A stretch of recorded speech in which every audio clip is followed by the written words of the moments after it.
Guys TikTok शपबाट आएको अर्को एउटा आएको छ। यो हो बेडशीट क्वीन म्याट्रेसको लागि फिट हुने एउटा फिट सेट, एउटा फ्ल्याट सेट र दुईटा पिलो केसेस।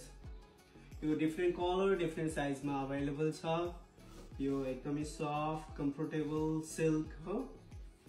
यो एकदमै मेरो बुढीको लागि मनपर्ने फेभरेट कलर रेड डार्क शाइनिङ वाला हो। हजुरहरु पनि किन्न सक्नुहुन्छ। एकदमै राम्रो लाग्यो। यो कलर पनि नजाने, क्वालिटी पनि पैसा परे अनुसार ठीक लाग्यो। र हजुरहरु पनि अर्डर गर्नुस् र हजुरहरुलाई मन पर्छ भने तल लिंक दिएको छु, त्यसमा क्लिक गरेर अर्डर गर्नुस्। एकदमै शाइनिङ सिल्की कम्फर्ट सफ्ट छ। हजुरहरु पनि किन्नुस् है। Thank you.